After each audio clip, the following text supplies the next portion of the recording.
proud. Claim you're African, black, and I'm proud. I'm telling you, when you claim you're African, you're gonna get your mind back. Black, and I'm proud. Claim you're African, black, and I'm proud. I'm telling you, when you claim you're African, you're gonna get your mind back. Black, and I'm proud. Claim you're African, black, and I'm proud. I'm telling you, become a part of it. Embrace it. Become a part of it. Embrace it. Become a part of it. Embrace it. Become a part of it. Embrace it. When you claim you're African, you're gonna get your mind back. Black, and I'm proud. Claim you're African, black, and I'm proud. I'm telling you, when you claim you're African, you're gonna get your mind back. Black, and I'm proud. Claim you're African, black, and I'm proud. I'm telling you. When you Peace and power, family. Dr. Daw in the building. You know, it was a lot getting here, but we're here. You know what I mean? Doc in a Box back at you again on this. What is this? The second Monday or the second Wednesday? Monday. Second Wednesday. Wednesday. Is this the second or the fourth? You know, I'm just coming off a vacation, y'all. So, you know, This is the fourth Wednesday. Okay, this is the fourth Wednesday. Just getting back in town. Had a beautiful time down in VA with the family. And then I went to, an extended trip in VA with the family. But nonetheless, family, I'm here. Queen is here. Queen, speak to him. What's up, people? I want to first say, my first thing is our producer's sick, Brother Ja. And so that's what held us up tonight because we're doing everything, but that's what we do. We're a powerhouse over here. We want to wish him well. That Rona is going around. So that brother, we hope he feels better. Come back soon. We'll see him in 2 weeks. So guys, we got something hot tonight. We're sorry we're late, but we're here. Why do we compare ourselves to white people? Why do we do that, Da? Why do we compare ourselves to white people? I mean, I'm interested in hearing what you have to say on this topic. You know what I mean? So, you know what I mean? You know what I mean? Something that's an inside joke, family. That's in community. That's all I hear it all the time. White people do it this way, or white people stick together. I think that these are comparisons that we got to look at, and it actually negates our greatness when we compare ourselves to people who are so far ahead of the curve. Mm-hmm. And I think it's a problem. And I hear it so much that I said, listen, we need to talk about why are we doing that? Because we're going to jump in for the next few weeks, identity, Black identity, and how we're identifying as Black people in America. Mm. And if we're going to identify as whatever we are, we got to first be resolute in who we are. Mm-hmm. And I think we have a problem with that. We compare our children to white children. We compare, we know Black men compare white women to Black women.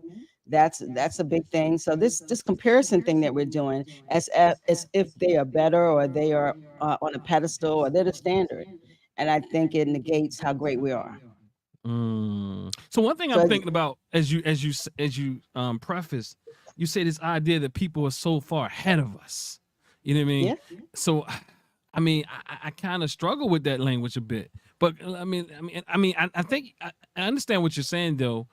People that are so more when I'm hearing you say, what I think I'm hearing you say is people who have an advantage due to their the havoc they cause, which put them in a place that economically, financially, through power, all those different things. Not necessarily that they are further ahead of us as it pertains to other areas, because I would say that they are inferior in many areas, and I think that we have to also acknowledge that.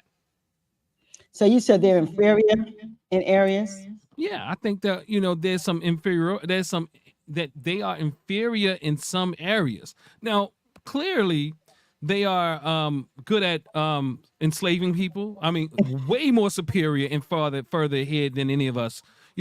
Clearly they're better at dropping bombs on people. Clearly they're ahead of us at exploiting people's labor. Clearly they're ahead of us in doing having politic games like we're talking about right now. So what I'm saying is, so we are way ahead of them in many ways as well. So I just wanted to put that out there.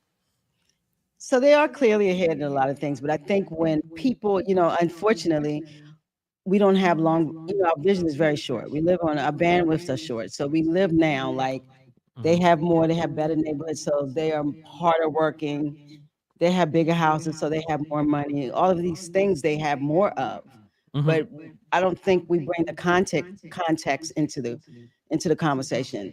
There's a reason why they have more. There's a reason why the neighborhoods are a certain way. There's all reasoning behind that. It does not make us less than because. And we have nice neighborhoods too. And most of us live in their neighborhoods. How about that? So I don't understand. Huh? What does that mean? We live in their neighborhoods. Well, we like to go in neighborhoods. We leave the hood and go around to other folks. That's what we do. Well, again, that's where I struggle. I'm with like why I'm really trying to reframe this a bit for me, is that I don't see their neighborhoods as being better. I do see how they robbed and have taken and raped and pillaged and did all types of things and created these neighborhoods that are superficial. They keep very clean neighborhoods, but what are going inside of these households? What do they have to do to get these type of neighborhoods? Are these neighborhoods communal? Are these neighborhoods? I get it. There's probably somewhat, I do get it. They're to a degree, seemingly, they have structure and they have sweet cleaning and they have bushes and hedges and all these type of things because of what they've used, because they exploited other people to have these things. Yeah, and so why do we continue to let's go into just what I've heard as this presidential thing is going on with Kamala Harris. They're saying that a Black woman cannot be president. She can't do what Joe Biden can do. She can't this. There's no way they're going to let a Black woman win the presidency. I think they said that about Barack Obama. I think that it can happen. I still think Trump is going to win. But you think Trump is going to win? I think Trump's going to win. I think they set it up. Huh? How's my mic? Your mic is a little low. Turn it up a little. It's a little low? Okay, cool. Turn it up a little. I think Trump is going to win. Okay. But I think they've set it up for him to win. I think this has been, they thought they would beat Biden down. And they pulled a card out on him called a Black woman.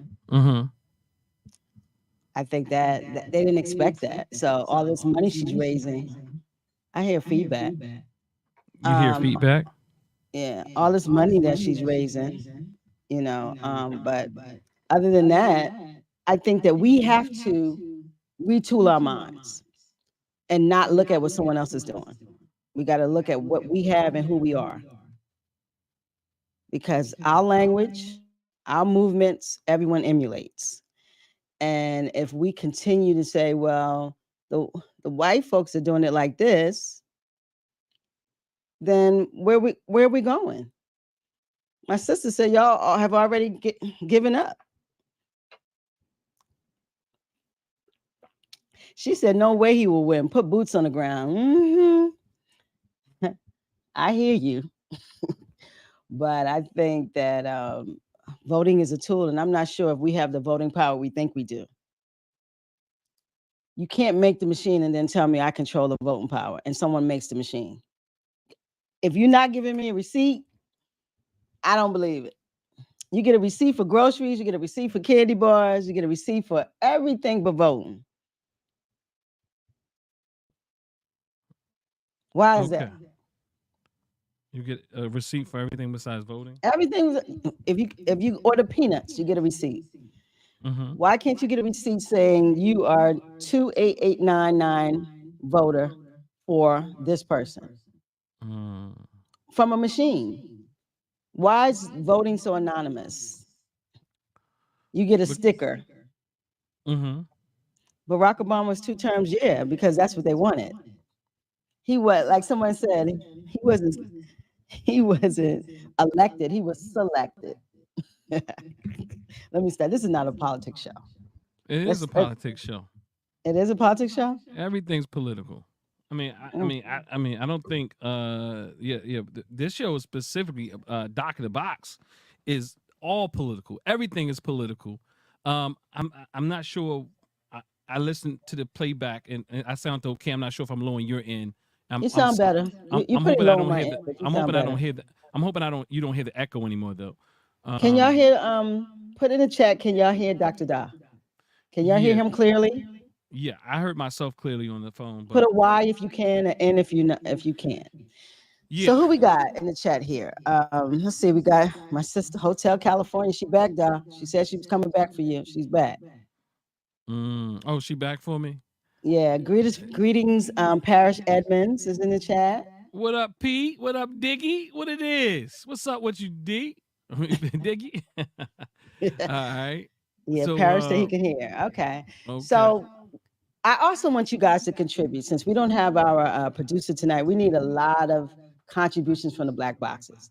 So in your everyday, whatever you guys do, can you tell me, do you hear comparisons to Black people to white people all the time? Or am I being delusional? Let's say that. What's She the said she's coming for you, brother. And she coming for me. She means she's coming to listen to the show because I'm here. I got it. I take it as a privilege. I mean, I take it as an honor. The big Hotel California is in the building because Dr. Da is chair. CHAIR.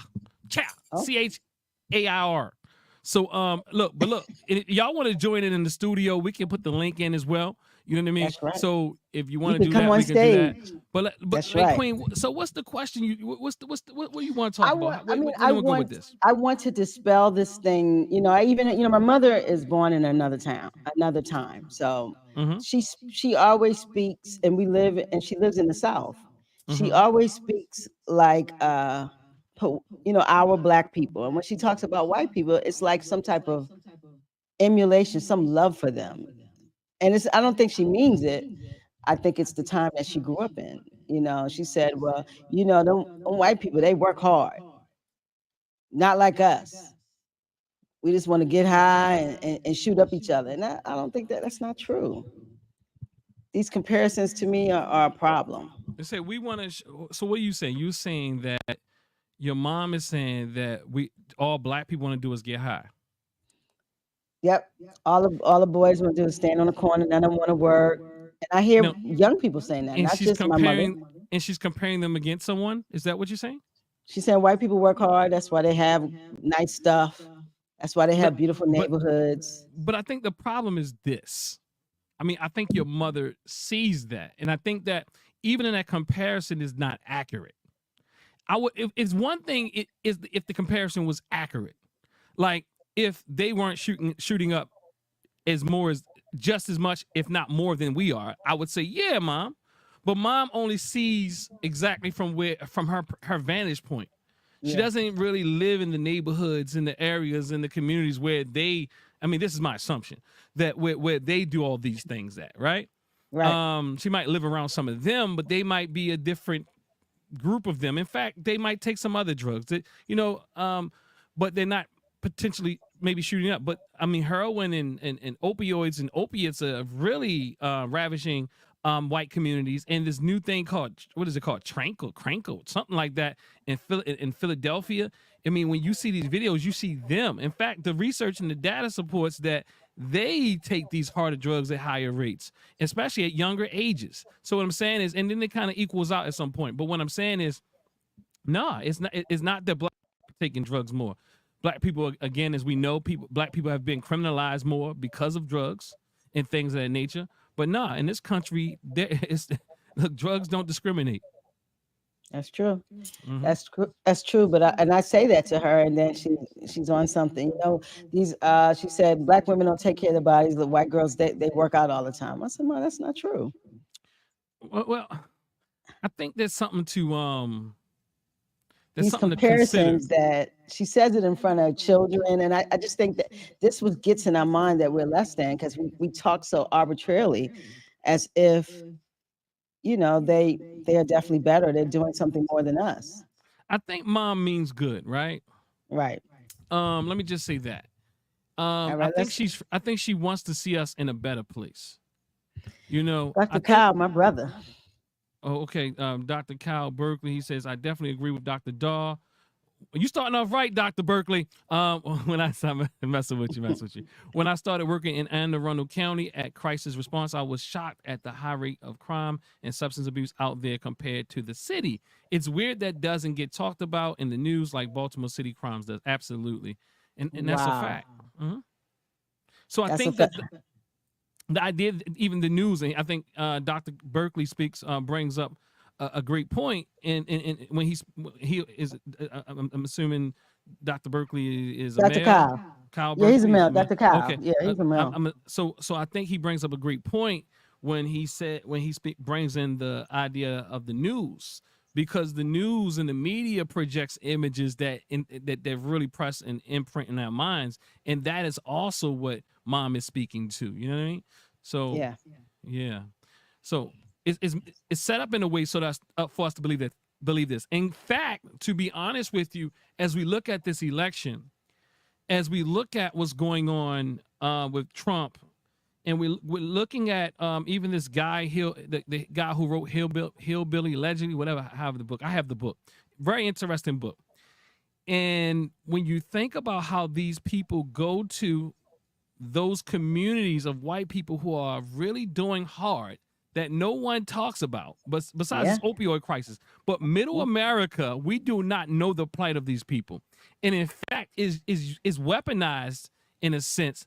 And that's why they're voting for people like Trump and his running mate, because they feel like they can help them. They feel like they're overlooked and all this and all of that. In some sense, they're intentionally overlooked.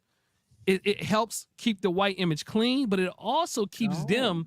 It also keeps them upset at us. It also keeps them thinking that we're taking all their jobs. They think we're DEI hires, because they're doing really bad.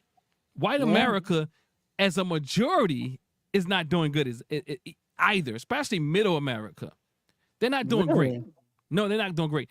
As I shared with you, I teach at a school in Western Pennsylvania, which is southwestern Pennsylvania, a little bit north of West Virginia, a little bit south of Pittsburgh, and they are not doing good. I just left Virginia Beach area, so that trailer parks and different in places up in the hills and places in Western Virginia and places in southwestern PA, the rural areas. These people are really upset at not just Democrats but Black people, whether or not they want to admit it, because no one really specifically speaks to their plight. But how could you be upset and you have all the opportunity? I can't understand it. That's very difficult to understand, because they don't have the opportunity. They just don't have. They just have a bit more. They have skin color. Skin color. That's the ticket. No, the skin color is a ticket. Is a trick. There's not enough room at the top. The game is that there's enough room at the top. So even you believe that there's enough room just because you're white, you get to get up into this thing. These people have been poor for generations. They didn't just start being poor. They came here as migrants, and they were the lower class of the white people. They were the ones who were let's say the descendants of the indentured. They're the descendants of the overseers. Mm-hmm. So it looked like it's a little busy here. You got something to say? Yeah, I see this, and we had to put this up. I mean, rest in peace, Sonya Massey. No justice, no peace. The black woman who just got shot in the face by this cop, and how it's when is this going to stop? This is a problem. Did you see the video? I was driving home, and I was going to send you another email and text message and say, no, this is what we need to speak on. Well, yeah. Hotel California, our second host, our co-host, she brought it up. This is the worst. This one all of these stories of killing Black folks is a problem, but this one, this is going to, from my vantage point, this is going to be major, and it's sad that it's very sad that it happened. The only thing I'm thinking, I'm assuming, and I'm also hoping that this has the community up at arms as much as they did about George Floyd. because it's so clear, egregious, so egregious, just egregious, aggressive, violent, ignorant, clearly, whether or not people want to make this a race issue or not, but he saw her less than a human being. He did. You know what I mean? And that's why he can tell a woman, what kind of brownie points do you get for telling a woman you're going to shoot her in the head? In the fucking face. Like because you don't see her as a woman. I'm going to shoot you you in your head. Effing face, bro. And he was saying effing for what reason? Why are you cussing at this lady? Why? And I didn't even get to see it specifically. I heard it as I was driving, and I don't even know if I want to see it, but the reality is that right there, I'm telling you this right now, and I've concluded. I don't see. This is going to sound kind of horrible. I don't know what it's going to take. I don't think there's no repairing. There's going to have to be some the trauma that this country is under as a result of racism, although people don't want to talk about it and people act like it doesn't exist. I don't know if there's any times soon or at all if we can repair the relationships between those who represent the oppressive class and those of us who've been oppressed. And I'm talking about specifically the Black and white community. I am saying there's no repair. Because the trauma, when I think about it, how difficult it is for when you bring a couple in your office and the person cheated on the other partner, how difficult that repair is. And that could be one person you cheated on them with. But we're talking about generations and centuries of oppression and enslavement and Jim Crow and black codes and police brutality and all these different things. I do not see because they don't want to do the work. They do not want to do the work, and it's almost impossible for them to do it. I am not saying that you won't get a few good white people, quote unquote. I mean, and I'm not going to say good white people. I'm saying some of them even believe they're good and some of them do mean well, but they just cannot fathom the harm that their community has done and the harm that they continue to put on us, even if it's unintentional, because they don't want to see it or they don't want to feel it. And I do not see it happening no time soon because it's getting traumatized. Worse. Because they get traumatized in the process. Wow. And he's talking about the cop, Brother P. And he'd been a problem, and he's been a problem and got kicked out of the military, I believe 6 different police departments. And the slave patrols have to be revamped. But I think the problem is we continue to try to make evil good. And there's no such thing. You have to start over. Our policing has to start over, our constitution. We got to start everything over. So people say, well, America shouldn't fall. I think it should. Mm-hmm. And we need to rebuild it because what we got going now is a problem. You cannot fix it, especially if the people, like you said, don't want to be fixed. They're comfortable. Mm-hmm. Mm-hmm. And even if they're not comfortable, the fact is they're comfortable enough not to want to be uncomfortable in doing the work. Most people do not want to go through the therapeutic process to heal. I'm saying on any level. And racism is so far down. And one of the things I definitely don't want to address. I've worked with too many white students to realize, even as well-intentioned as they are many times, it's a difficult thing to rid yourself of. I am saying, just imagine how difficult it is to kick a drug habit. And I am saying that their entitlement, their privilege, their racial oppression, aggression, transgressions, it is all inside of them just as much as a drug habit is in someone who's trying to kick any habit. And I am not talking about a coffee habit, but we know how difficult it is to kick that. And I'm not talking about a sugar habit, but we know how difficult it is to kick that. I am talking about something so entrenched in them that it is so, it's kind of like you don't even have the wherewithal to figure out where to go in the first place. You do not have it's too much. It's like living, now I have to go into the world now without a map. And the map that is laid down, the way that this system has been created, the way that they live their world, it is too uncomfortable to give up their addiction to oppression, their addiction to racism, their addiction to all the privilege they get as a result of it. and it's just too hard to face that I'm a junkie. Ouch.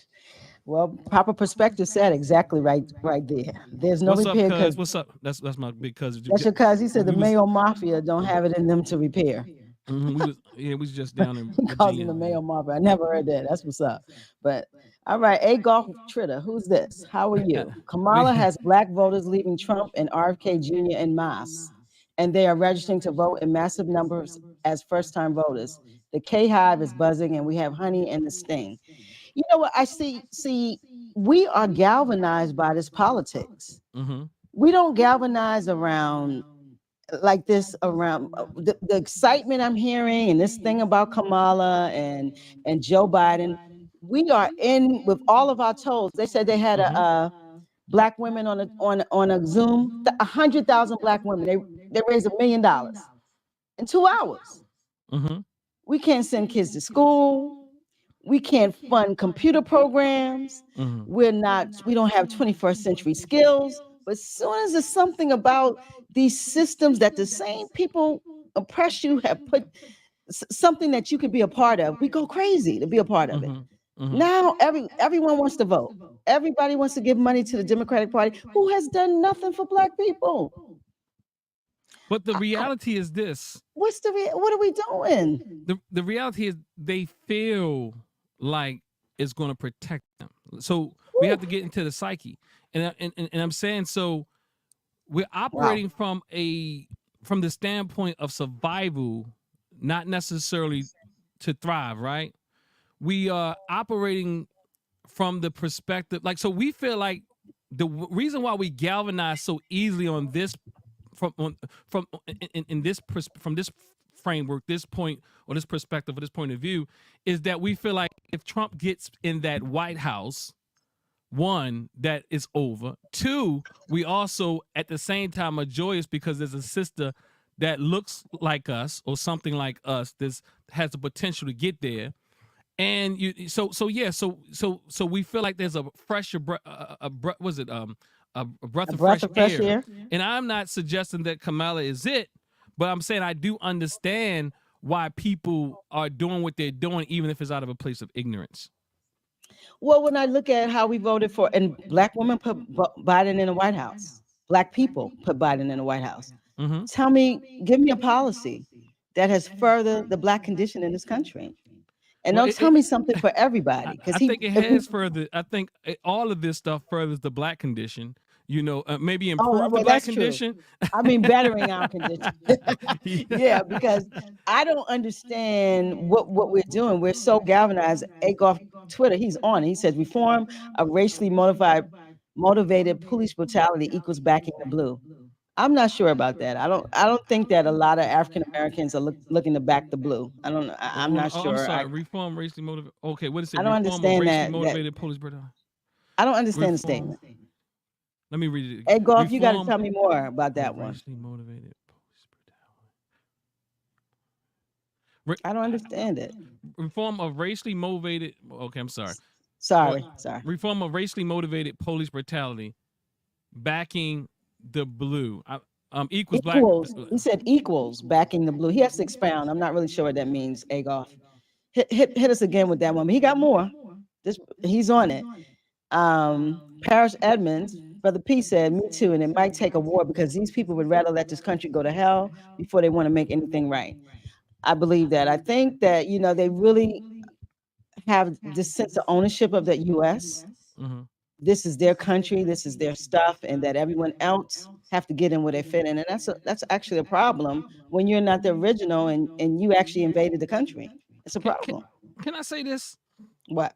I was looking at a video earlier today, and I don't mean by any means every politician, but I do mean many of them.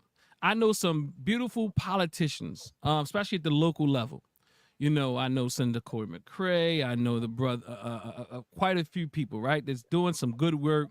I can't think of my dear brother name, the delegate here in Maryland.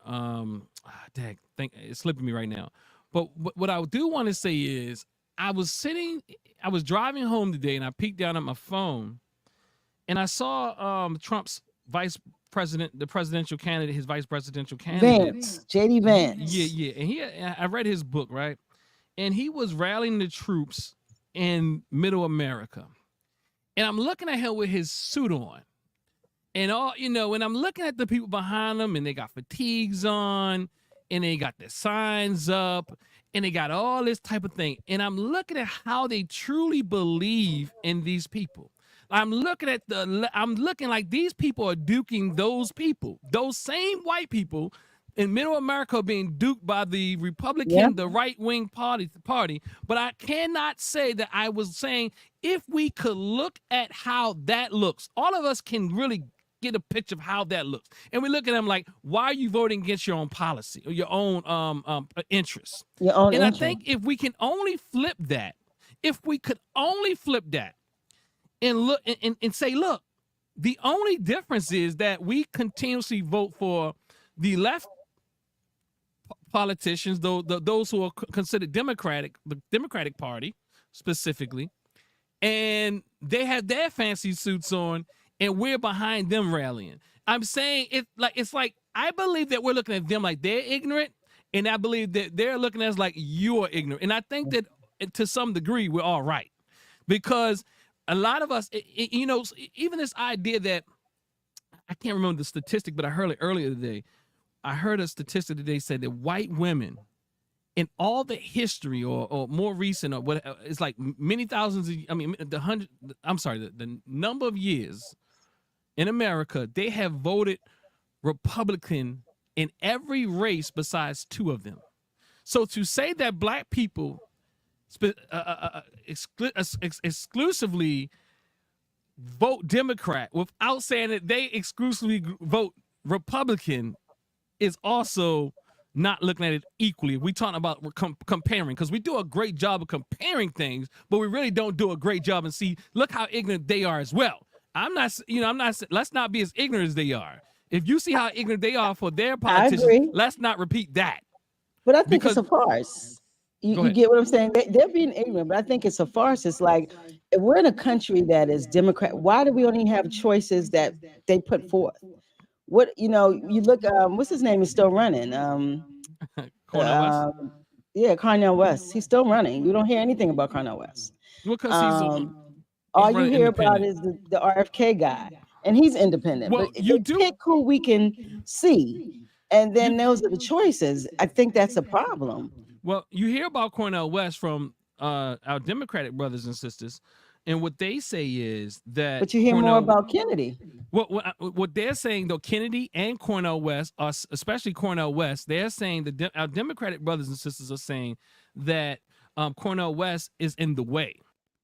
That he's there some of them are saying that he's there to take the votes away so that Trump can win. So they think that he's in some way an ally to Trump.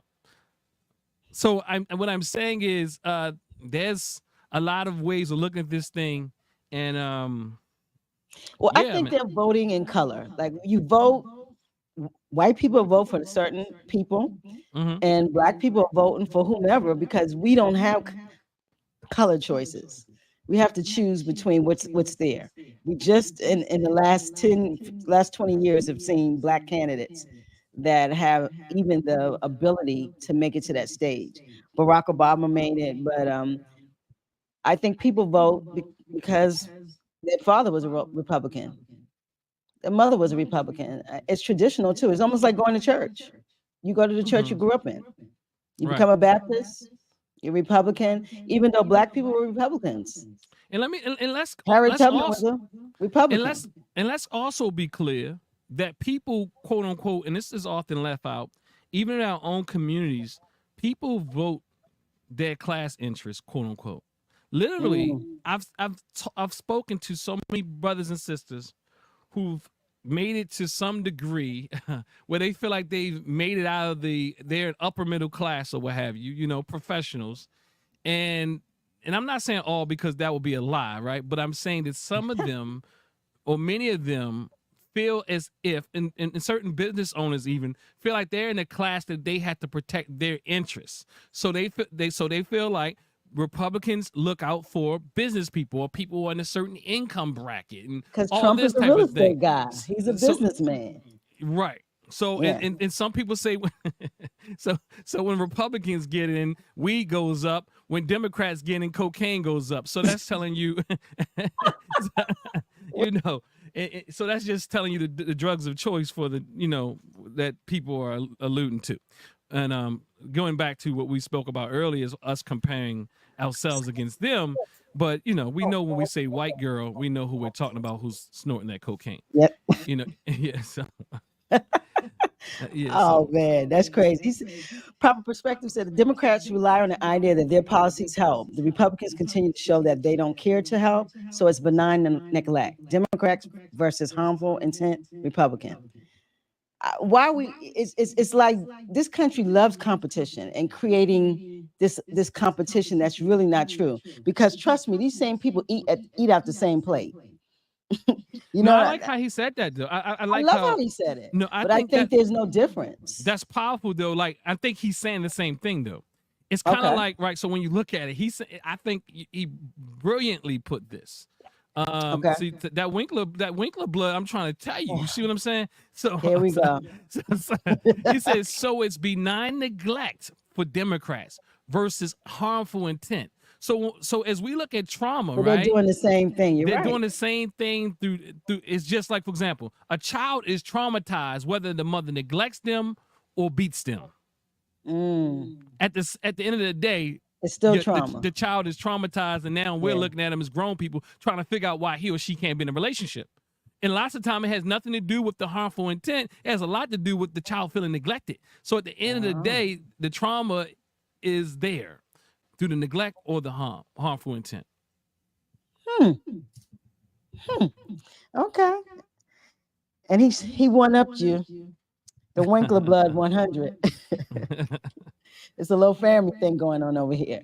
Yeah. So, all right. So we got a lot of hits in the comments. Y'all keep hitting us because we're gonna keep this conversation going. This politics thing. Once Biden dropped out, it seems like everybody's excited. It's all over. It's everywhere. And Kamala, she's raised a lot of money, but does she have the propensity to win? And if she does win, is she going to change anything? That's what I want to know. What do we expect her to do that Biden isn't doing? What do you think? Nothing. Do you suggest? So I mean, I think this is a hard decision, right? You like. And I can think about my brother JT Fax has probably watched this video because many years ago we had this same conversation around. So who do you vote for? Some people look at it as if you might as well put Trump in there because at least you know what you're getting, and he's going to be outright a racist. He's going to be a buffoon. He's going to be trifling. We know what we get with him. Yeah. So some people would argue that would wake us up and mobilize us. Rather than you have a person like what they call Sleepy Joe Biden, who rocks not only himself to sleep, but he rocks us to sleep. And so we all feel safe, and he can say all types of things, and it doesn't seem so bad. Look, I mean, just the fact that Joe Biden can say, the time I heard him say that, you're not black if you don't vote for him. But even more so what he said when he talked to the Black Caucus and said, what do you want from me? I've done more for your people than anybody. This was like soon as he got in, everybody kept saying, give him a chance, give him a chance, give him a chance. Wow. Patrick's time said Obama thinks that Kamala can't win. Obama thinks that Kamala can't win. Yeah, we always got to go back to Obama. Everybody loves Obama, I swear. Well, I mean, I think that he's another one. What did he do? I think that everybody can make their, I mean, you know what? I think a lot of people say she can't win, right? I'm going to tell you, I don't know if she can win. I do think there's a lot of energy behind her. Me too. Right now. And I'm not sure. I mean, I just don't know. I don't think it's going to be as easy as we think. I think when Obama first came on the scene, we all said he could not win. But everybody. you know, everybody everybody thought he wouldn't even get out of the Democratic. He wouldn't even get the Democratic nomination. we was Never like, why is he mind. even running? Yes, Why would I even waste my vote on him? They said, you know. exactly. So I'm not sure. I think we're at a very interesting place, place and time, at the moment. I can't be for sure, but I do understand both perspectives. But I Just to be totally honest. think too, though, that they are. It's not about being elected. It's about being selected. Obama was selected. Like JD Vance is selected.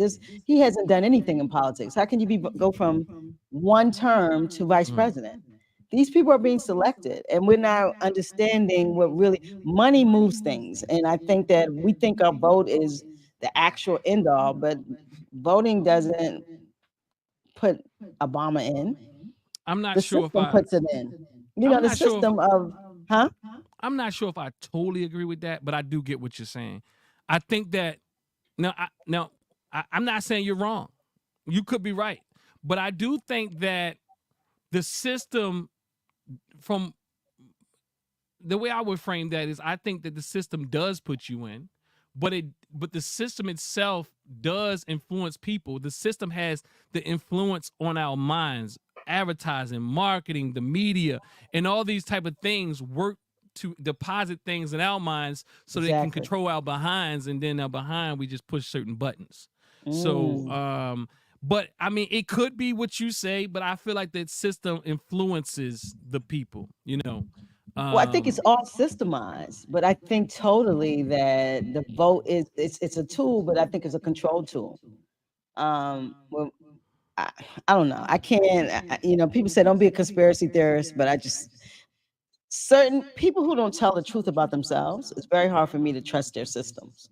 They're Yeah, but machine. the They're problem with machines. Their ways of doing things because they don't tell the truth in anything that they're doing. They don't tell the truth in their history. They cannot digest their history. How can they tell me the truth about what's going on right now if they can't talk about the truth about the past? So it's a problem for me to go forward to believe any system that they put forth. You get what I'm well, saying? yeah, I understand that. I'm not sure if is this the system is see the system is already unfair.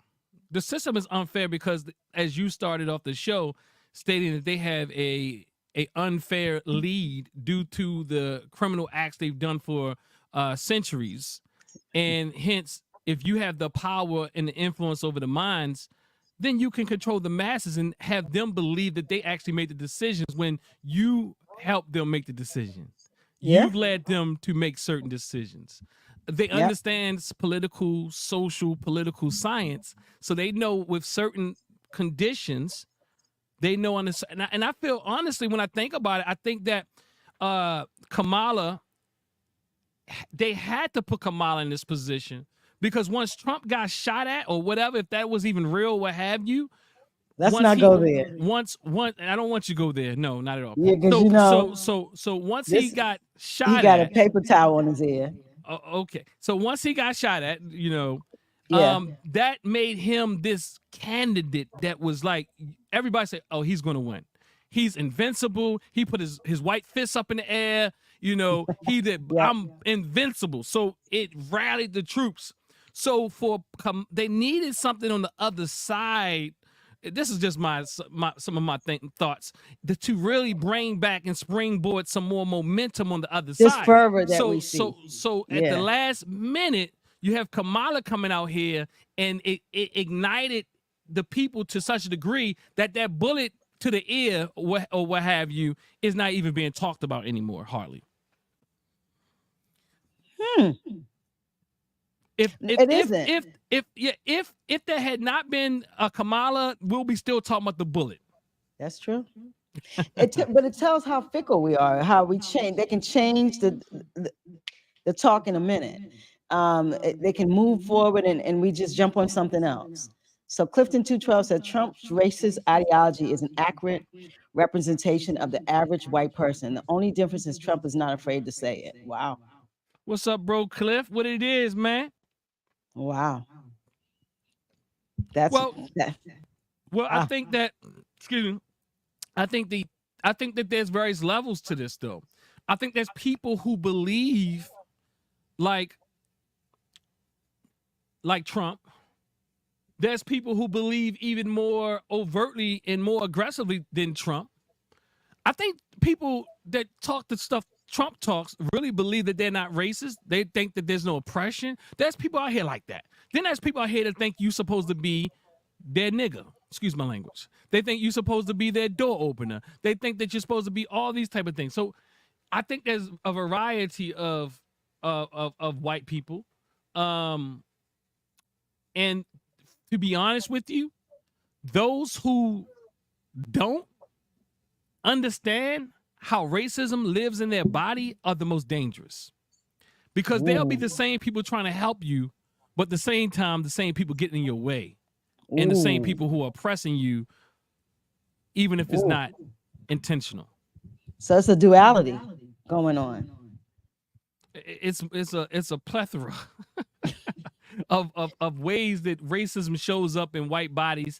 And in fact, it shows up in black bodies as well. It's just called internalized racism. It shows up in all people that have been exposed to this Western racist caste system, or race system, or caste system. You know, so yeah. It looks like we got a war going on in the chat. Agolf, Twitter, and Patrick's Time, they're going at it, but Dr. Dar. What they saying? They're talking about the primary and Biden. They're saying each other trolls. They're talking about a virtual convention. They're going at it. Yeah, we can give you guys the link. Y'all can come on top. They're definitely. You know, but you're gonna have to vet them. They're gonna have to come with their camera on, because I don't know if I trust all these folks. You know, I don't know who's real and who's not. I don't know who's a troll and who isn't. I mean, Agolf got a Trump emoji. Yeah, he got a Trump look what he put. It was friendly fire at Air Ajima with the dance of Donnie Ballerina. Was it stage? Was it rage? Was it Hiroshima? Or was it just civil war we waged? Yeah, he rhymed, he's spitting too. What's going on, Agolf? Agolf laying bars. I don't know about. I don't know what's going on. I know about Agolf. Agolf, are you real? But you are dropping some lines though, you know. Yeah, he's spitting over here. So I like this one right here. Brother Field said, racism is the greatest religion in modern history. Wow. I mean, I can't. Wow. I can't even argue with that. But for the sake of my religious brothers and sisters, I will reframe it to say the most fundamentalist religion. You know, because there's people on the spectrum in religion. Some are more flexible and some are more fundamentalist. And the fundamentalists are the ones that we find and we have that causes all type of havoc in the world. Because it must be this way. You must be this color. You must speak this way. You must look this way. You must believe this way. You must date this way. You must do it this way. And if you don't do it this way, you're in the way. Agolf said he's real. Patrick said he's real. So these are real folks. They have a war, but they're real. Elon Avatar, he said Kamala is a socialist. Why we don't like socialism? What I don't understand about this big problem with socialism. What's wrong with socialism, Elon Avatar? Because do you like capitalism? Tell me what you like. You know what I'm saying, Doc? If you like capitalism, then stay here. It's a trigger word. It's a trigger word, as if our form of capitalism is working. And as Dr. Dennis spoke about, she said that the American government is not purely a capitalistic government. It also has socialistic or let's say programs. So at the end of the day, whatever the system is not working. It's not working. And I don't know why we call socialism so bad, because this capitalism is ripping us apart. That's the truth. Look at this. Brother Jamin said at Agolf, I figured I'd find you here. You are a division and a perversion in this country. Wow, they're going at each other. Hold on. What? Okay, so y'all know each other. They know each other. Hey, they might be derailing the conversation though. Yeah, they are. They might be experts. They're talking about what they're talking about. It's politics. This is what politics does. It makes people divisive. They go after each other. They might be the same. They might be the same people though. It might be. Liberty is not they division. might know how to they might know how to hijack a show. I'm an anti-dictator every day. I'm an anti-dictator every day. What does that mean? I guess he's saying that socialist regimes are dictatorships. So Trump is not a socialist. I mean, when I listen to the Piers Morgan show, I think that's this guy's name. He always has this argument about people who call Trump a Hitler, and he's like, why would you call him a Hitler? I mean, and he hasn't done anything Hitler has done. So I would say, okay, he may has not done everything that Hitler has done, but he damn sure has the personality type to be a Hitler. So what do we wait till he does the things? Like, what do we wait till he does it? Then we call him Hitler? Like, the guy has the personality type of a Machiavellian. If that's not clear, I don't understand. As far as the liberals, as my cousin said earlier, they talk a good game. They just don't they neglect things though. They block things out. They want to stay in their friendly neighborhoods, and I think the true test is when you work with most of these white people who say that they're here to help black people. You ask them, would you like my family to, in these other families to live in the same neighborhood with you? Would you like us to come in your school 50-50? Would you like us to, would you like us to, like, would you want to live with us? Would you want to, I mean, even if I made money and I made the same amount of money you made, would you like me to come into your community? And, we just sing Kumbaya together and all these type of things. I send my children to school with your children. You send your children. No, you don't want it. You don't want it. So I think that we probably should really ask the real questions, and the real answers probably won't come out, but they damn sure don't want, because they know how to move. They know how to use code words. They know how to say the ghetto, the urban communities, the inner city, which all means black community or black people. Now I'm hearing DEI is, DEI is the new term, and everybody's a DEI hire and all these type of things. So, they got all types of code words. And they have all types of beliefs, and if they don't believe it, let's say consciously, white people on a subconscious level believe that they are better than us, whether or not they want to admit it or not. They believe. So you're saying subconsciously, white people believe that they're better than black people, than everyone in all actuality. Absolutely. Subconsciously, we want to make it black and white. It's everyone. Even if they don't believe it, they will have to dig deep to realize, because they block. A lot of them use all types of defense mechanisms to block themselves off from their superiority complex. They have a superiority complex, and they believe that they're better. They believe that it's so embedded in them, that they sometimes don't know. But they really don't know that they feel like that. Wow.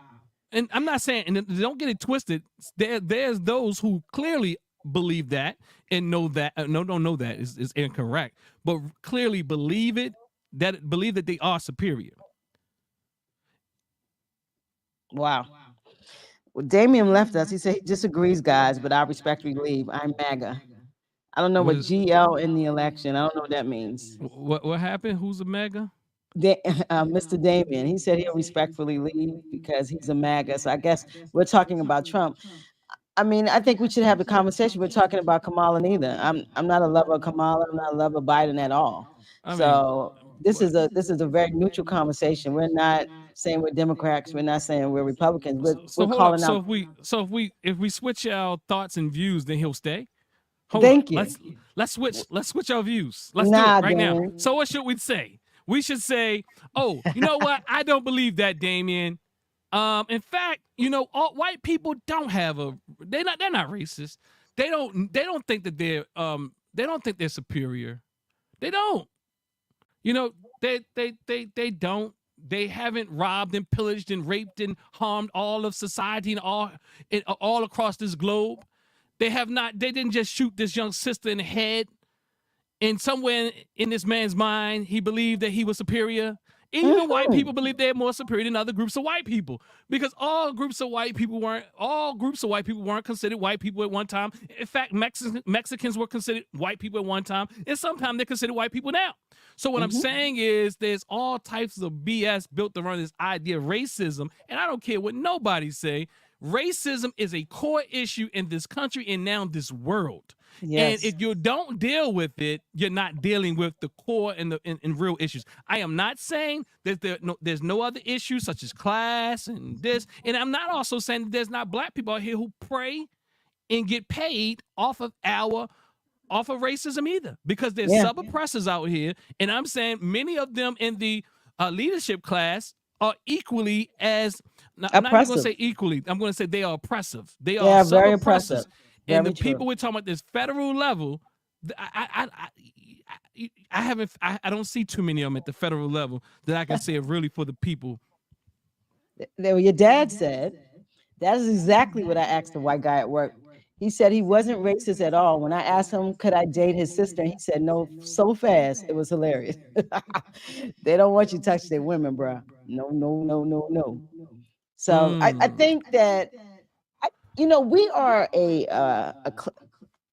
we provide a service to America and white people, or just the system of America. The creativity. I'm looking now at the Olympics. Our abilities in athletics. Even when you now look at our ability to be educated, we're the only class of people who could not read for 200 years and now outread everybody. So I think we provide this service in this country, and we don't even know that we are providing the service, because the language, the coolness is coming from the black community. It's the truth. And let me say this though, Queen. Go ahead. I'm going to just. We weren't the only people that could not read. Most of the society could not read. But I just want to clear that up. Kept from reading. You were killed. We definitely were kept from reading. Yes. Yeah, we weren't the only ones who were uneducated. Keep moving. I just wanted to put that in. Yeah, you're right. Because even right now, the major part of the world, a lot of people can't read. That's true. So Agoff says America is a mixed economy, a checks and balances balance between capitalism and socialism. I don't know what you call this, but it's not working. I think we always want to put something in a box and define what it is, but it's not working. And that's the only thing that's the biggest issue. It's not working, and we can't make it something else. We got to clean it up. In the socialistic hints of what you're calling is nothing. They're enough just to say we did something. They're actually there to be weaponized to really further the capitalistic agenda, to exploit people. You understand? Right. So so just to say it's a mixture, I mean, it doesn't mean anything from my standpoint. I've been hearing a lot of people talk about that. I'm not an economist, but I just don't, I mean, it's called false generosity. You give people enough to keep them oppressed. You give people, and then you tell people, and then you control them with what you give them. And that's one thing that Dr. Amos Wilson spoke about. He spoke about, see, it's not always what they're going to take away from you that controls you. And lots of times it's about what they give you.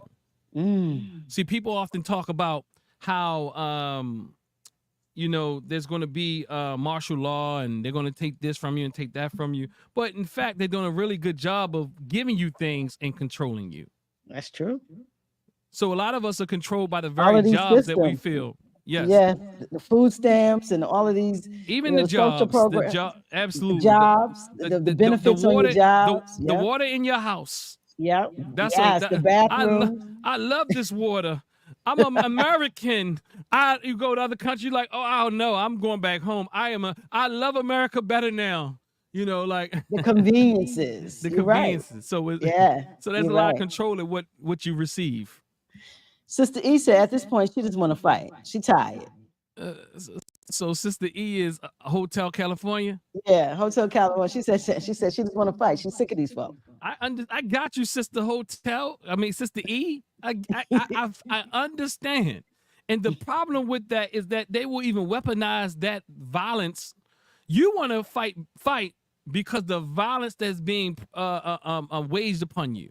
Yes. But people, what they'll do is act as if there's no violence being waged upon you. Yeah. There's violence being waged upon our minds every day. Anytime you can have a person in the White House that literally has been found guilty for so many different things, or even taken up on so many things, and somehow this person has a chance, it shows you the level of fear, ignorance, and manipulation that takes place in this country. Anytime but I read a up person on that, Doc. Huh? I read up on that. It's no way stipulated in any federal policy that if you are a felon that you cannot run for office. So that means Boo Boo and Nene, they all can run. I was watching your video the other day. I told you. See, you thought I wasn't being real. You was dropping it. You should put it back up. But nonetheless, yeah, there's no way that it says that. So that's the issue, that he's doing something that is legal, unfortunately. And I think you shed real good light on that when you said that basically those at the top can be criminals. You know, so where the power is, there's less standard. So are we going to kick this back in? Why do black people compare themselves to white people? Just listen to what we said all this time. I'm not sure why we compare ourselves against them, because by far they have out criminalized us. Ooh. They have out oppressed people. They have done so many things in so many ways that is criminal that there's no comparison. Not at all. Because we don't look at it that way. We're looking at their stuff.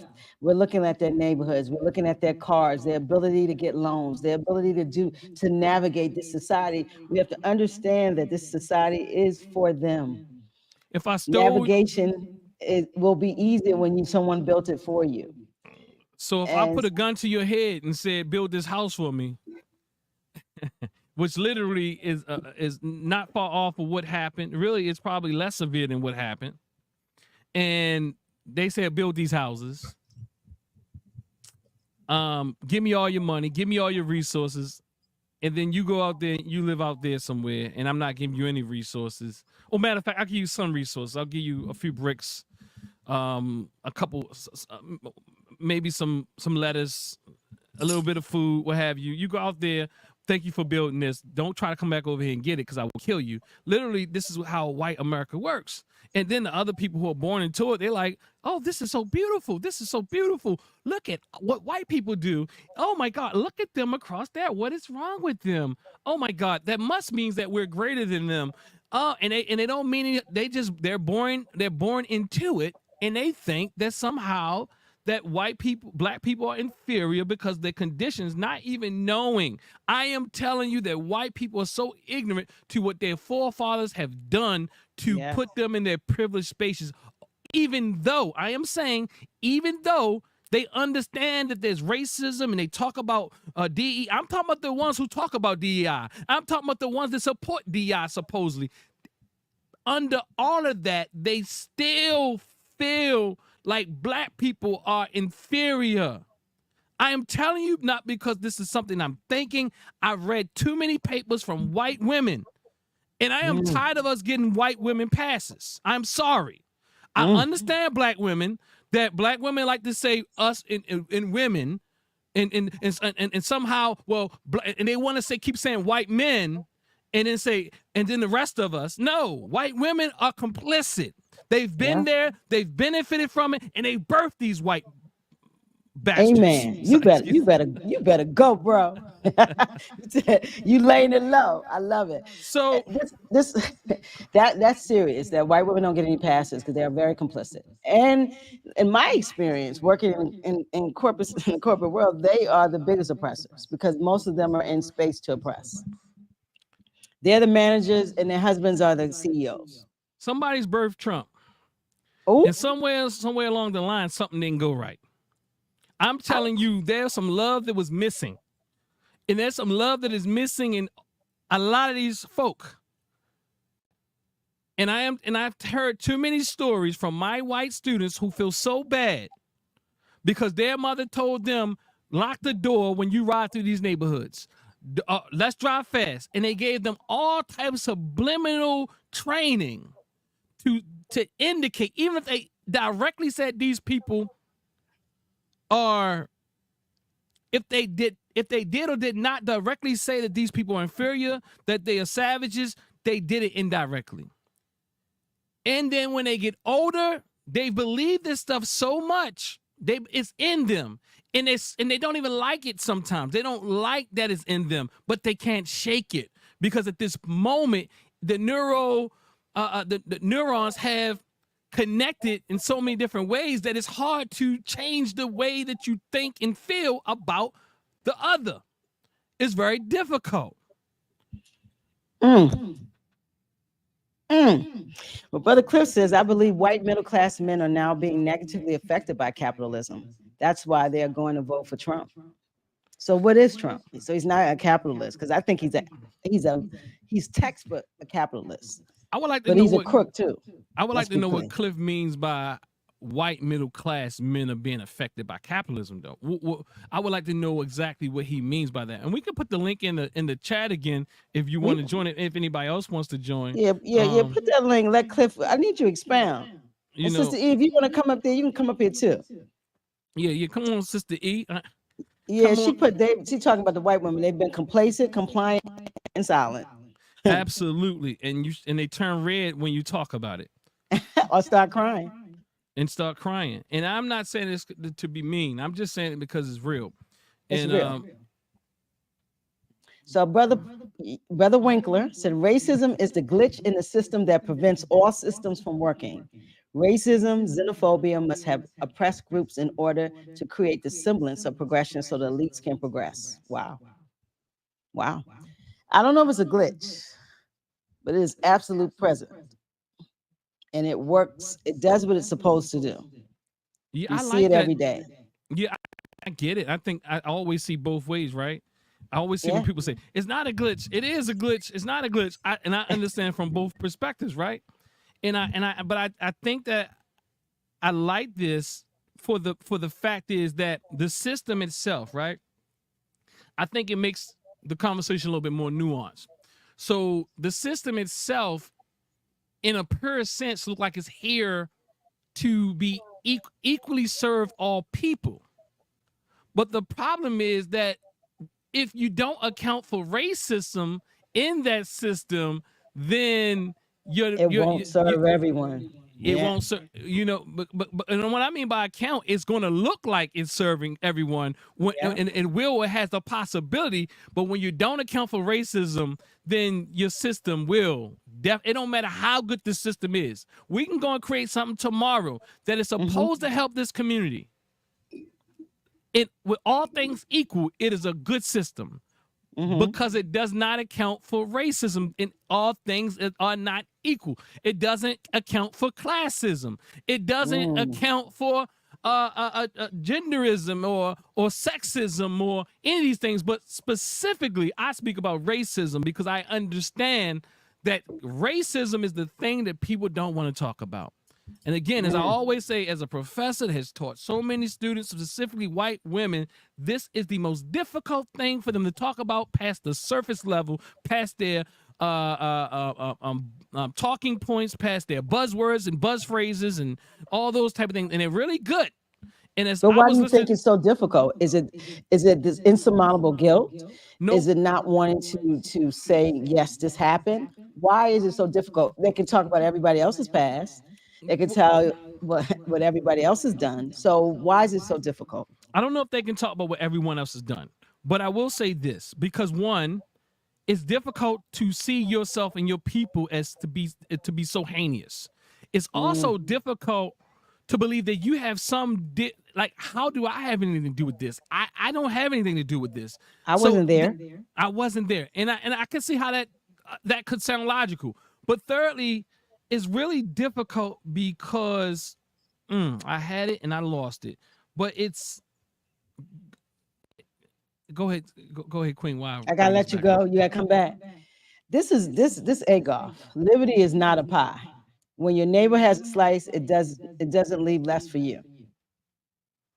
I don't know. I don't know what that. I'm not sure about that because we all are very selfish and we all are trying to get the bag. And we said if the neighbor gets some, we're not worried about our neighbors. We're trying to get it all. I don't know if we are selfish. I mean, I think you could probably say it's survival. I'm saying as a system and as a country, this is a selfish move. Absolutely. And it's competitive. And they don't know. And the piece that I left out last is they don't know what to do. What do I do? It's too big for me to make change.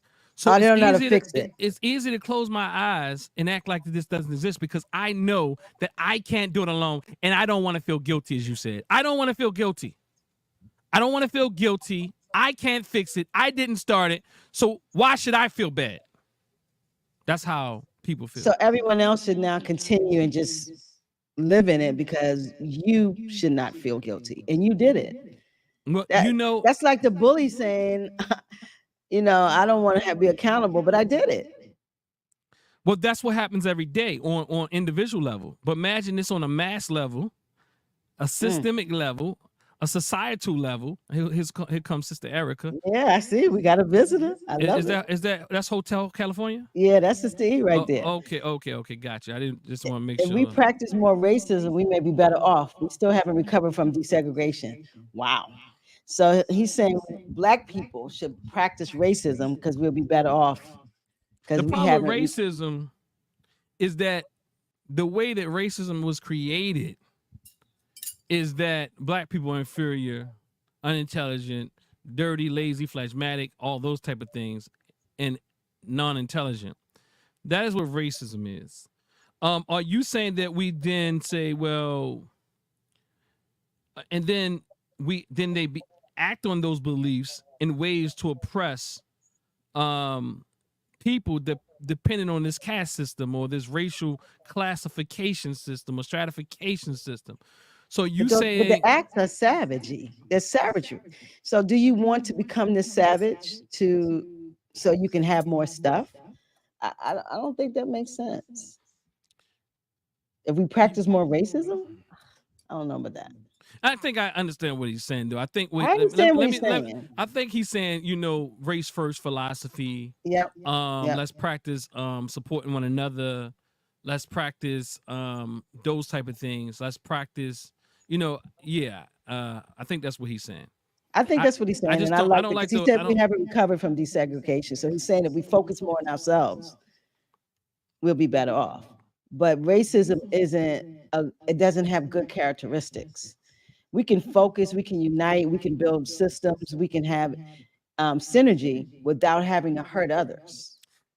Yeah, Queen, and I also when I hear him say we never recovered from desegregation, I would argue we haven't totally recovered from any of even the things that preceded that.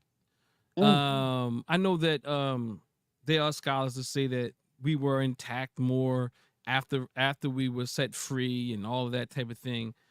I don't think it's that clean and it's that easy to say such a thing. That the family was more intact and all. I mean, maybe it was seemingly intact, but there was definitely issues. As one of my mentors, Dr. Marion Staten, rest in peace, rest in power, says that we always talk about those good old days, and those good old days never really existed. And I am saying that, and I'm suggesting, argue, maintain that slavery was before racism. Even segregation was before race. Race before desegregation. The things that happened during the being lynched and all of that during Jim Crow and all of that. If let's say we didn't desegregate, we would still be trying to heal from those wounds alone. Yeah, that's true. That's true. Wow. So Clifton said, segregation. Go ahead. Oh, and the last thing, segregation is not even that real. I mean, desegregation is really not that real.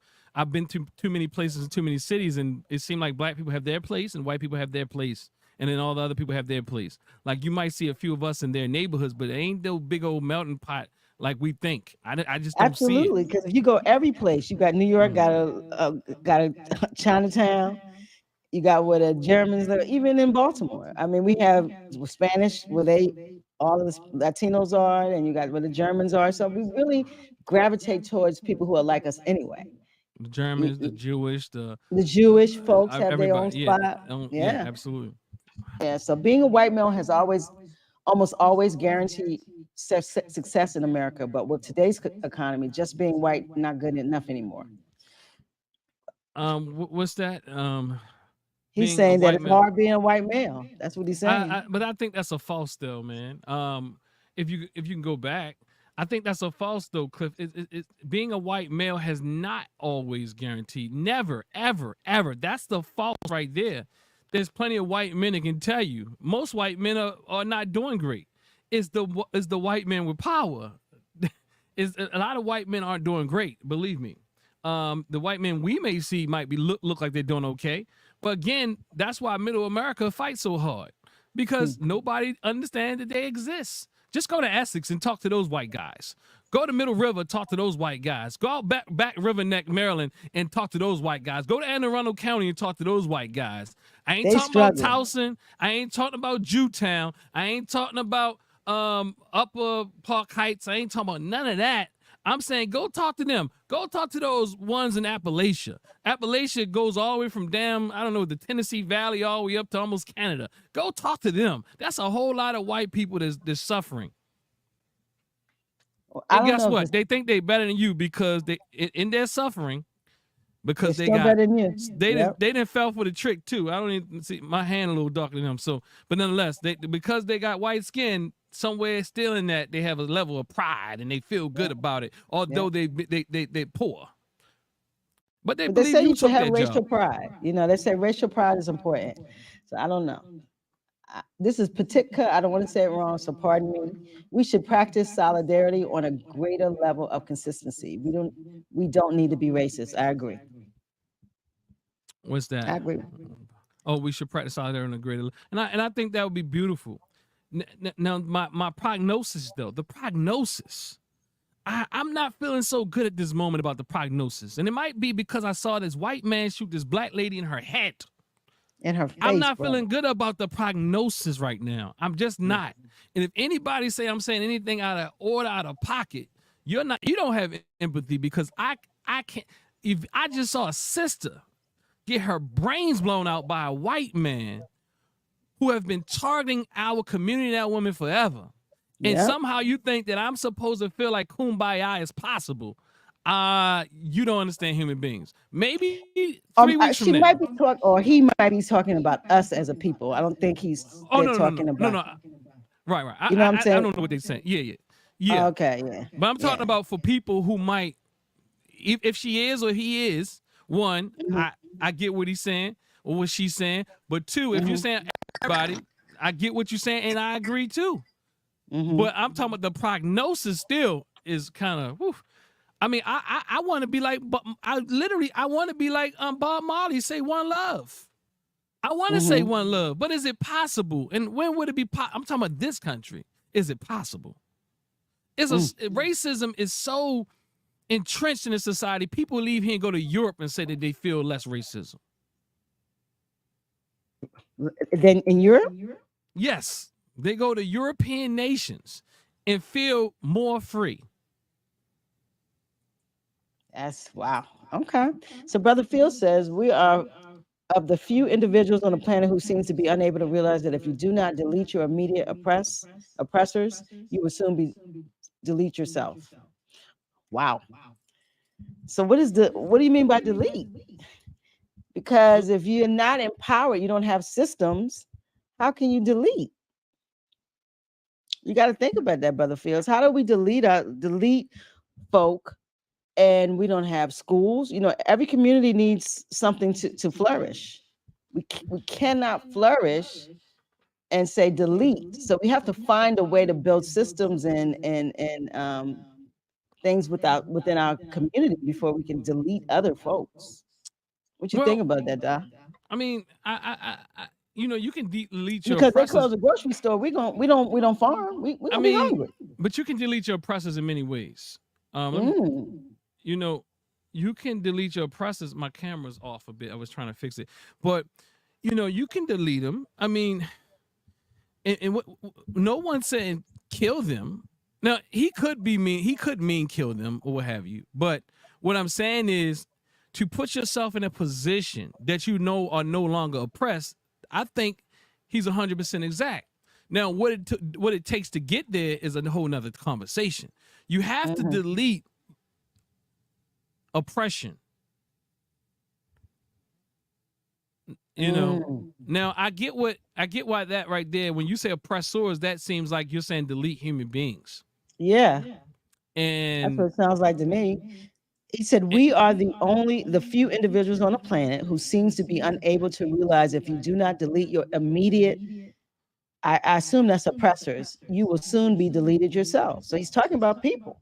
I mean, if the world was so simple, then I could only agree with him. But the world is not that simple. It's not that simple. Yeah. But I will say this, that I don't think we need them as oppressors to accomplish the things you just said earlier. Like, I think we can build these things without them oppressing us. Well, yeah, I think we need to build those things if we're going to delete anyone. That's what I'm saying. We don't have the systems in place to get away from their systems.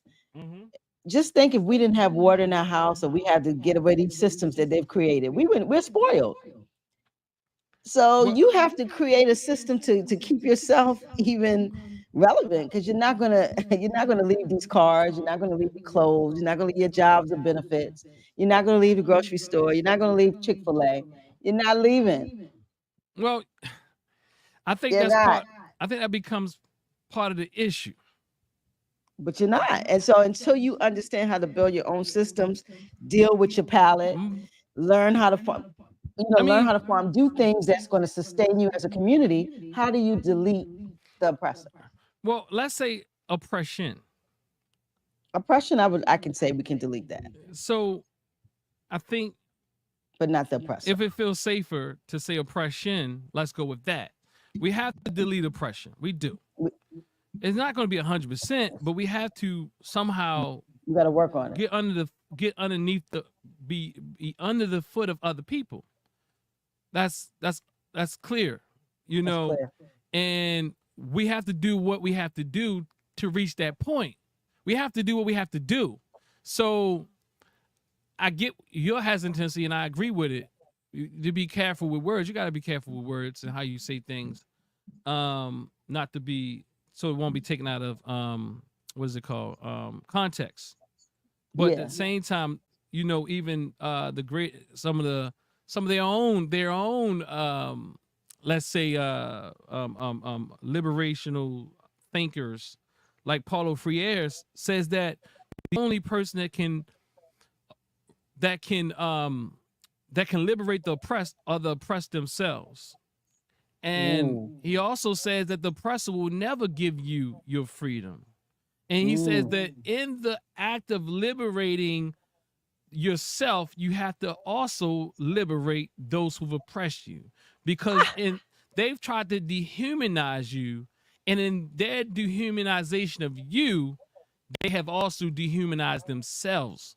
But there's privilege in that dehumanization that they live in, and all that type of thing. So the only person. Our job. Oh wow, yeah. You saying that's our job? This is because what he's saying is this, like, so hear this out. So it's very similar to what you said earlier, though, because what you said earlier is this. You said, if we are to turn into them, we are not to turn to them and do the same thing they did to us. So we have to somehow humanize them. If some way we're not going to do what this brother is probably suggesting. So what you going to do with them in the meantime? If you think what are you going to do? You're going to have to humanize them some kind of way. Yeah, you coming for them. You're going to have to humanize them in a way, because I don't know if I agree with Freire all the way when he said they dehumanize themselves and dehumanizing us. I think they were already dehumanized themselves, which had them try and attempt to dehumanize others. Yes. But I do agree that if they want to still be around, you're going to have to do something with them. That's true. And you, so you're gonna have to put them behind bars, or like they do to people, or you're gonna have to humanize them some kind of way. You're gonna have to change the way that they think, or I don't even know if that's possible at this point as I start the show off. So I am not sure. So when I hear people like Dr. Marimba Anise say, look, man, we're gonna have to really look at this thing from a Pan-African standpoint, social standpoint, I agree with her. Like literally, I was telling my children today, man, I literally think, you know, and I know people say white people everywhere, but there's a different feeling when you go to countries that are majority black. And there's a different feeling when you even in a city that's majority black. I say it all the time. I'm down south a lot. You know, Baltimore's a majority black city. You don't know how good it is until you go to a place that's majority white. And it's the truth. I'm not saying that white people are bad. I'm saying that they have a certain aura when they're in the majority. That's what I'm saying. No, I mean, they're oppressive.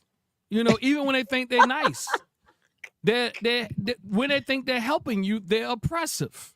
Yeah. They put stress on your body. Exactly. Racial battle fatigue. They tire you out. They beat you down, even with their smiles. I swear, if you know the little fake smile that white women put on when they see you, you know that does something to your core when you see it. It does. You don't have to deal with that when you in the neighborhood with people that look like you. That's the truth. Even if they mugged you, you can deal with that better. That I almost smile, like that better. I know where you at. That smile scares me. So this brother said, I ain't voting for nobody who wants trans kids. See, I don't understand this thing we're in. We're worrying about sexuality. And I think that this trans conversation is not something that I can get in. I don't particularly say I what are you reading? Everything. He says, I'm voting for nobody that wants trans kids. Oh, I don't know what that means. Who wants trans kids? Huh? I don't know what he's talking. Is Devastator the same one who said that he was leaving because? No, that was Damon. Devastator, you got to expound. I'm not sure who is the person who wants trans kids. So you think Trump wants? You blowing up? You blowing up? You got all the right wing patrols in here today. You sure do. Oh, I mean, so Particular came back and expounded, and I'm glad. Thank you. I hope I didn't say it wrong. Pardon me. She said, he said, I mean black solidarity. We haven't been consistent with it. I know we have deep fried friends. Okay, everybody got slang up in here. Look, we can't understand. Everybody got bars in here. Y'all must be the coolest. Look, family, like, share, and subscribe. If you're on Dr. Daw's channel, make sure you go over to Sister QueenA B station, that's where BlakBoxx Radio, where we're broadcasting from. BlakBoxx Radio is spelled, how's it spelled? As you see up in our upper left third, or what have you, whatever you call it. Or at the bottom, BlakBoxx Radio. You go over there and like, share, and subscribe. Like, share, and subscribe. If you're on BlakBoxx, come over to Dr. Daw at she's not under my name. At Dr. At Dr. Dennis Ausar Winkler. Go over there and like, share, and subscribe, family. Leave a comment. Leave a comment after the show is over underneath. Let's have some dialogue to continue this, to have this conversation continue. Sister Queen. Every second and fourth Wednesday, guys. Come and dock in the box. We're blowing it up just like this. Brother Winkler said, one industry at a time. Oh, why would you bring Sister Erica in? She left. Yeah, she had a little feedback, so we're gonna get her in next time. Oh, okay. We take over a lane, a system through economic strategies. I think it's very important to understand that we have currency.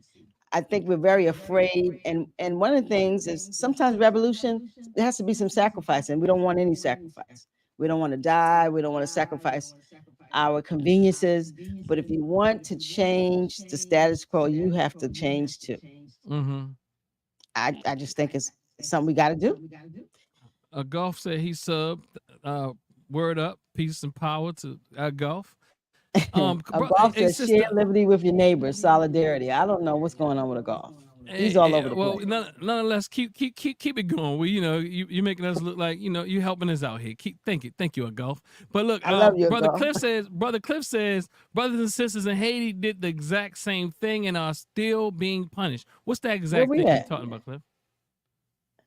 Okay, Brother Cliff, got you. Brothers and sisters in Haiti did the exact same thing and are still being punished. Of course. What did they do? I'm saying, what did they do? Well, they were the first ones to, they beat the French. And then they came over here and helped us fight the Europeans. So, is that what he's saying though? Is that what he's saying they did? He's saying that they had an uprising, they fought for themselves, and Europe has never forgot. But it's not just because of the uprising, brother. It's because of the resources in Haiti. Haiti has amazing minerals. They don't talk about it. It's a place that's being actually raped for the minerals and the things that's in the ground.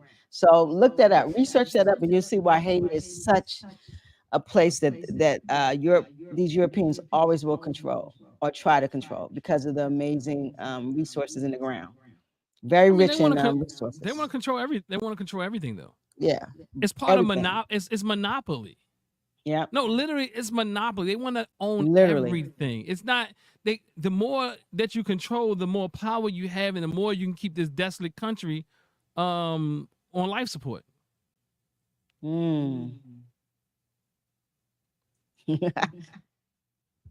I think Brother Clinton said deleting people, so he was talking about people. He's not playing. He don't got time for no oppression. He said people. I was talking to my other cousin this week with my cousin that's on here, and I was so refreshed by hearing how she was like, I don't know what's wrong with you. You just want to live around white people. I don't know why we want to live around them so bad. She was going in, you know what I mean? I was like, okay, yeah, I like that talk because it takes so much out of you. And I'm not saying that, I know some good old white people, like Dr. Amos Wilson says, but as a group, man, they have caused hell on this earth. They have. And even if the groupthink is so strong, even those who mean well typically go with the status quo. It's so difficult not to go with the status quo because you don't want to lose your things and you want to make sure your children are educated, have the best education. When you make sure, look, you got to think of the psychology, not you, Queen, but just in general. They are in a very competitive, they operate in a very competitive type manner. So when they send their children to school, they know your children can't afford it. They know that other people can't afford it, but they want to pass on a sense of safety for their kind, for their offspring, for their progeny.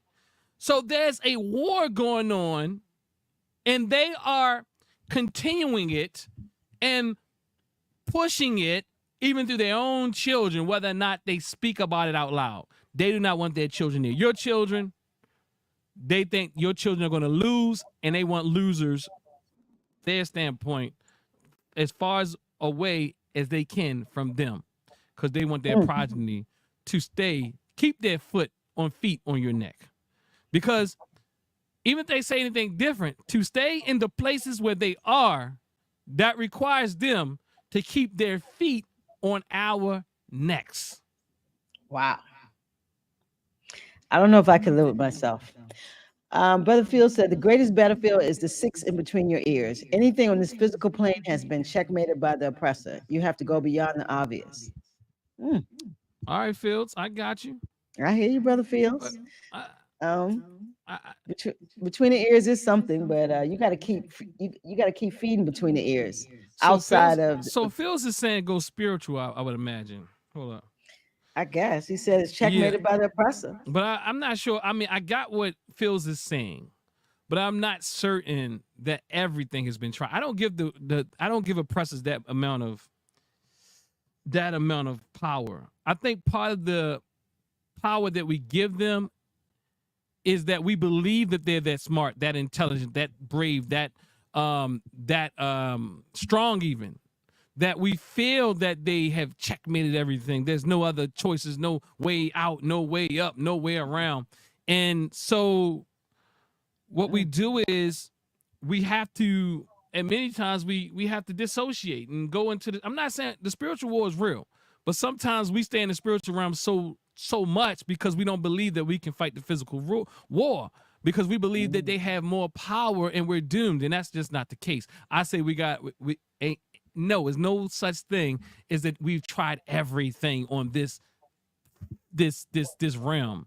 But I think though they're saying it's not that they have more power. They have the propensity to be more violent. No, that's what's scary. No. He is saying here, anything on this physical plane has been checkmated by the oppressor. You have to go beyond the obvious. So I'm assuming, I could be wrong, that he's saying we have to go more to spiritual realms. But that's cool too. We should. But also at the same time, everything has not been done. Everything has not been done. And we haven't lost all battles. We've won some. You've just spoken about one earlier. But the war continues. In fact, it's about, I don't think we're dehumanized. I mean, if you want to use that word, that's okay. But definitely they're dehumanized. But go ahead. You got something to say, or you looking at something. Because what I think is people see in history the propensity for violence, even whatever you try. You set up neighborhoods, you set up communities that come and destroy. The neighborhoods, the systems that break down the families, the man in the home in the early 60s. So they have all of these devices that hurt people in the long run. And so if you get to the point where you're being you can actually get away from the system, they feel that they're going to come and be violent because they have the propensity to be violent. Their history says they're violent. And it's not an attack, it's the truth. That's true, but that doesn't mean that we've tried everything, and it doesn't mean we haven't won battles. True. I mean, I get that they're violent. I mean, like literally that's the choir being spoken to. But at the same time, they're not invincible. That's part of the mind control. They want you to believe that they're invincible. Dr. Amos Wilson speaks to that. The major myth is that they're invincible. And because we believe they're invincible, so we say, why do anything? Because we believe that they're invincible. If we believe in invincible, we're in trouble. Say it again. If we believe they're invincible, we're in trouble. Well, and that's what I'm saying. If we believe that we've done everything materially or on the material level that we could have done, I am suggesting we have not. We have not done everything that we could do. I'm saying that we just have not gotten to certain places that we want to be yet. And sometimes some conditions haven't gotten to points where we weren't willing to do everything we can do. We cannot say that our brothers and sisters and mothers and fathers in the civil rights era did not do major work and major damage to this oppressor. The fight continues, though. The fight continues, and the fight will continue. And at some point, some of us we're going to be driven to the point that we go to another level of liberation. Another level of liberation. I hear you. Absolutely. Well, guys, we came in late today. We stayed in for an hour and 30 minutes because we really this conversation was beautiful. This is what we should have. Community conversations from the community by the community. And that was what this was tonight. The title was, Why Do Black People Compare Themselves to White People? But we got into politics. We started talking about so many things. So this is a great conversation. Thanks for the input. I'm so glad everyone jumped into the chat. Dad, what you gonna leave us with? You gotta leave us a jewel, bro. Family. Make sure you like, share, subscribe, comment. Get all those type of things. But family, keep your heads up, keep your ears open, keep your mind open, and know that we can win this fight. Alute to continue. I'm telling you. Salute to Continental family. You're gonna get your mind the back. Struggle will continue. Peace and power. Claim your African black and proud. I'm telling you. When you claim your Africanness, you're gonna get your mind back. Black and proud. Claim your African black and proud. I'm telling you. Become a part of it. Embrace it. Become a part of it. Embrace it. Become a part of it. Embrace it. Become a part of it. Embrace it. When you claim your Africanness, you're gonna get your mind back. Black and proud. Claim your African. Black and proud. I'm telling you. When you claim your Africanness, you're gonna get your mind back. Black and proud. Claim your African, black and proud. I'm telling you. When you claim your Africanness, you're going to get your mind back.